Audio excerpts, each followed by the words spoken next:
streaming on Paramount Plus. News 12, voted best weather coverage by the Georgia Association of Broadcasters. From the station that's on your side, News 12, first at 5, continues. Well, dark, toxic smoke billowing across the sky in Indiana after an explosion causing thousands to escape to safety. The latest on the fire burning still at this moment coming up. But housing at Fort Gordon under the microscope today, how a senator is stepping in to make sure families have a safe place to call home. For more than a decade, our I-team has uncovered problems like mold in housing on post. Some so serious families said it made them sick. Senator John Ossoff then started investigating and found the same and demanded the Army inspect each housing unit. Today, he returned to Fort Gordon to oversee those inspections. Our Hallie Turner was there. Fort Gordon is just the first installation in the entire country to get this unit-by-unit inspection. For the first time ever, it will give us all a clear picture of exactly what's happening behind closed doors and what Wrdw, the private company in charge, might be hiding. The conditions are no secret. The I-team has exposed them over the last 10 years. Conditions of mold, crumbling ceilings, walls caving in, and so much more. Families tell Wrdw about the issues of sewage backup, broken HVAC units, and unlivable conditions with little to no answer as to why it hasn't been fixed, leaving families afraid to come forward and say more. We weren't allowed to be on post, but the senator sent us this footage. The senator has spent most of his day today on post to not only see for himself, but also to speak with military families as the inspections are going on, to let them know he's not backing down. The change is coming. I spent about an hour in a town hall meeting with more than 40 enlisted personnel on post here today. And I think this is the fundamental thing, particularly when you've got a young child at home. Environmental hazards, mold, fumes, these become a crisis when you've got a little baby you're taking care of or a young kid. And as soon as the center finished his update today, and after we spoke, he went right back onto post. And coming up all new tonight on News 12 at 6 o'clock, we discuss how he stayed on top of this and what this means for the families. But we also talk about what's next for the inspections at Fort Gordon as they continue and beyond. All right, thank you for that, Hallie. We are looking at a beautiful afternoon across just about 10 minutes. Thanks, Riley. Just days after attorneys representing the family of Shinquella Robinson sent a letter to the White House, both the White House and attorneys are speaking out about the investigation. Today, federal officials announcing that they do not have enough evidence to press charges. It's been 4 months since Robinson, a Charlotte native, was found dead in Cabo, Mexico. Video circulating online allegedly showing her getting beaten by the people that she was traveling with. Mexican authorities claim they're waiting on the U.S. government to extradite an unnamed person in connection to Robinson's death. Robinson's family attorneys say that enough is not being done. While we're here disappointed, we're not deterred. We're going to continue to press on. We're going to continue to demand that there's a high level of diplomatic intervention in this case, that if the U.S. authorities are now again telling us, oh, well, it's back on Mexico because Mexican authorities have to do something, we don't have a problem with that.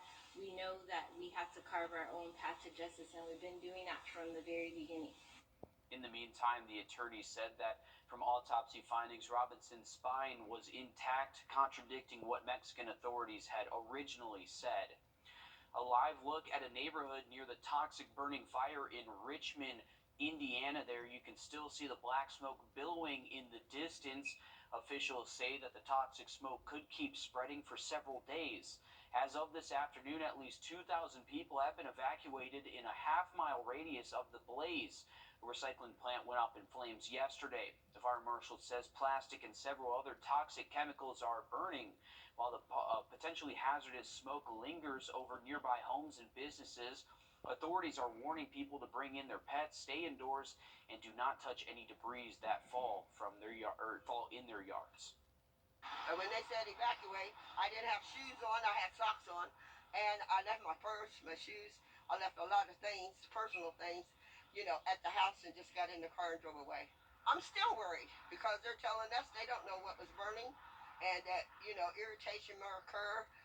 skin problems, and my eyes were kind of like matted, and I put warm cloths on that. I didn't go to the hospital, but it's available for us. Officials say the owner of the plant had previously been cited for possible fire hazards. A wild video out of Martinez. A woman is accused of running from Columbia County deputies, slamming into one of their patrol cars and hitting a deputy as she tried to get away. A viewer sent us this video here. It shows 34-year-old Danielle Lambert getting arrested on Hillbrook Drive Monday evening. Deputies say she also hit another person's car before hers was disabled. Deputies say they found fentanyl and drug paraphernalia in plain view of her car. Lambert is charged with willful obstruction of law enforcement officers, attempting to elude a police officer for felony offense, and drug charges as well. She's also charged with shoplifting after deputies found stolen items from Academy Sports. Well, EPA car emission guidelines and what it means for drivers. Georgia statewide reporter Abby Kasoris lets us know what that is. Right now, EVs make up about 1% of cars on the road. This new proposal would shift manufacturers' focus to primarily manufacturing EVs. Still, people say that they're not ready to buy one just yet because of the cost and the lack of charging stations. So that we'll see charging stations all across this country so that we can reduce that range anxiety and those who are concerned about where they can charge. In the next several years, Georgia is planning to spend $130 million of federal money to build out their electric charging grid. It's going to be, before you know it, everybody's going to be going electric. When that happens, Adrian German says he's ready to go electric. The new pickup Tesla is coming out that, I'm interested in because I'm a pickup guy. Right now, the truck he wants goes for $60,000. Kelly Blue Book reports a new gas-powered pickup is $4,000 cheaper. Fueling costs could save him roughly $1,200 a year. Researchers say the upfront cost could deter low-income families, despite the yearly savings. You could find a used EV on the market today for somewhere between $10,000 and $15,000. Jeanette Gayer with Environment America says the cheapest new EV on the market goes for $25,000, with major investments from electric vehicle manufacturers in Georgia like Hyundai and Rivian. The price of EVs will continue to drop. This will help to ensure that we have clean air. This will help to ensure that we have a healthy future, and is a really great step in the right direction. The federal government has extended tax credits for hybrid and electric vehicles until 2032. In Atlanta, I'm Abby Kasoris. The Augusta Green Jackets are hosting a job fair tonight at SRP Park. The 2023 Job and Career Fair presented by ADP will be from 6 to 8 p.m. tonight. Fans can bring a resume to the SRP box office and get a $5 admission, standing room only ticket, which gives them admission into the ballpark for the game and the job fair. The South Carolina women's basketball program is going international. The Gamecocks are scheduled to play Notre Dame in Paris on November 6th. This marks the first time a college regular season basketball game will be played in the French capital city. The Gamecocks just made their third straight Final Four appearance. Well, some top artists are getting their music as a part of a national recording registry. We will see which ones have been given the honor when Live at 5 returns, Riley. And we've been dry the last couple of days. Another beautiful afternoon across the area, but storm chances going up tomorrow through Friday. Now look at the forecast just after the break. While Caillou here is up for adoption, this isn't the case with all cats that come through the Augusta Animal Shelter. All new on News 12 at 6 o'clock, we're hearing from Best Friends Animal Society on how they want to reduce euthanizations here in Augusta. Time and warm up a little bit. Low 80s Saturday, Sunday afternoon, then more storms are possible by Sunday. Thanks, Riley. Imagine by John Lennon, Like a Virgin by Madonna, and Mariah Carey's All I Want for Christmas Is You are now on the National Recording Registry. Those tunes and the Super Mario Brothers theme song were among the 25 recordings Librarian of Congress Carla Hayden named as audio treasures on Wednesday. Super Mario Brothers is the first video game theme ever added to the registry. The new additions also include Led Zeppelin's Stairways to Heaven and Queen Latifah's All Hail the Queen. The new titles bring the total number of songs selected for the National Recording Registry to 625. Well, Facebook says it takes privacy and security seriously. Coming up, some of the things that we're doing that put our their information at risk. First alert. Great prices, deals, and rewards. That's a win-win-win. Kroger, fresh for everyone. Well, by now, we all understand that Facebook earns revenue by looking at and sometimes sharing our information with other companies.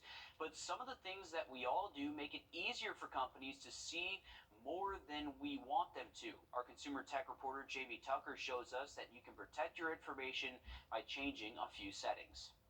What the Tech? Sponsored by Wow Internet. If you haven't been in your Facebook settings in quite a while, I can guarantee you're not going to like some of the things you find. Not things that Facebook's doing without your permission, but some of the things you've given it permission to do. If you haven't taken Facebook's privacy checkup lately, that's a good place to start. And there's a lot here, so let's just hit the high points. Have you signed into an app or website using your Facebook login? We all have. It's a good idea to review those logins. Under Settings and Permissions, look at Apps and Websites. These are all of the sites and apps you've connected to your Facebook account. These companies have access to your Facebook information, and you'll probably see some here you've forgotten about. Many will date back years. Review them and delete any you no longer use. Also under security, look at off Facebook activity. These are companies that share information when you visit their website. You may see hundreds here all sharing your web activity with Facebook, such as when you open their website or app, what you searched for, purchased, and added to a wish list. You can't pull the information over the past, but you can stop sharing it for the future. It's also a good idea to check where you're logged into Facebook. If you see any locations or devices you don't recognize, you can log out of those devices or all of them. You'll just have to log back in on the devices you do use. And not only will these privacy changes protect your information from being shared all over Facebook and all over the internet, but they will also reduce the risk of your Facebook account being hacked. That's What the Tech. I'm Jamie Tucker. And Facebook insists that it does not sell any personal information, but based on the information it has gathered from its users, advertisers pay Meta or Facebook to show personalized ads on Facebook and Instagram. Well, the Yellow Jackets are on the trek back to the state championship under new leadership. Last season, North Augusta swept Catawba Ridge to bring home their first ever 4A title. It was a fitting end for the head coach at the time, Craig Gilstrap, and Caitlin Cochran. Cochran set the school record in strikeouts, parking it at 900. Just like the Leafs changed, so comes a new season and now a new head coach. Lindsey Jones played for the Jackets in high school and returned as an assistant in 2013. She got the job in June and hasn't taken a day off since. I mean, it's a full circle. I'm extremely thankful to be back here. I've tried to follow in the footsteps that I've had, the coaches that I've had in the past. I mean, this program's been successful for so many years now, and I can only imagine, filling those footsteps and calling this place home for a very long time. Well, coming up all new on News 12 at 6 o'clock, I'll have how Jones and the now seniors are planning to leave their own legacy across the water. All right, thanks for that, Alyssa. We actually had a big temperature swing today, a 42-degree temperature swing from this morning to this afternoon. I've looked at some temperatures staying seasonal and also those rain chances just after the break.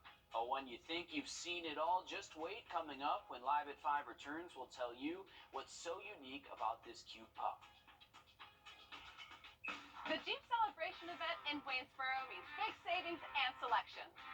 With financing as low as 0% on Jeep Compass. Take the short drive on 25 and we'll save you time and money. GoodToGoWaynesboro.com. Wherever I go, I'm always keeping an eye on the power lines. In my home of Puerto Rico, Hurricane Maria showed us what can happen with a weak and outdated power grid. So I became an electrical engineer and now I work for Georgia Power.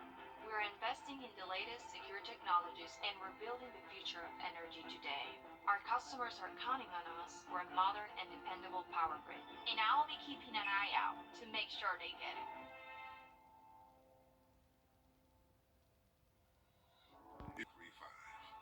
That's 866-261-8835.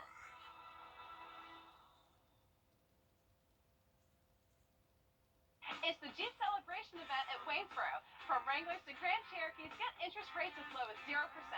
Save over $3,000 on Jeep Gladiators. short drive on 25 and we'll save you time and money. GoodToGoWaynesboro.com. We'll meet Pearl. This is the world's shortest dog. She's a 2-year-old Chihuahua, shorter than a popsicle stick and only about as long as a dollar bill. The pocket-sized pup is the new official holder of the Guinness World Record for shortest dog alive. Look at that right there compared to a dollar bill. She was born in Orlando, Florida, and is actually related to the previous record holder, Miracle Millie, who had the same owner there. You know, Riley, I can't really, my dog doesn't compare to this dog at all. Very different. I think Stash would be about 50 of those dogs. I think that his paw would probably be the size of this entire dog. But that's incredible. Shorter than a popsicle stick. I mean, it's got to be tough to keep an eye on something that small. I feel like it's like a guinea pig. It's going in my coat pocket. I would probably just like anchor with her in my pocket. Very portable, a portable pup. Portable pup. There you go. Like that. That's pretty crazy right there. Pearl is a cute looking dog and new world record holder. Absolutely. I'm not surprised that they're related to the previous record holder. I mean, it's in the genes there at that point, but that's crazy, man. Yeah. No big dog genes in that gene pool, but pretty cool stuff there from Pearl. And we got a beautiful evening on tap.